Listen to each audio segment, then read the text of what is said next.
მორჩეული და სროლის დროს აი ეს მოძრაობს. ანუ აი ეს მოძრაობს რა. ეს. მე ახლა მეორე პისტოლეტით წამოვიდე. აი ეს. ეს გადაღებული მაქვს, ოღონდ ნახეთ რა გრავირება გავაკეთებინე, გრავირების გურუმ. რავი, ვისაც იარაღი აქვს, აი ჩვენი ლოგოც კი ისქნა, რა ქვია, ზეთ. აი აქ. რავი, თუ ჩანს. მოკლედ, ამ იარაღის განხილვა მე მაქვს გადაღებული, ამისი არა. და განსხვავება რა არის ამათ შორის? სისტემურად განსხვავდება რა. ეს სროლის დროს ზემოთ არ მოძრაობს, ანუ პირდაპირ ისვრის, ეს ზემოთ მოძრაობს, აი ეს.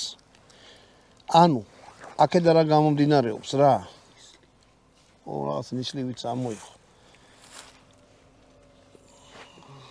ამით თუ გააკეთებთ 60 გასროლას, ამით გააკეთებთ 30 გასროლას, იმიტომ რომ ეს მარტო ტყვიას გაზი იხარჯება მარტო ტყვია რო გაისროლოს, ამან კიდე ტყვიას უნდა გაისროლოს და ეს უნდა გადმოტენოს ეს.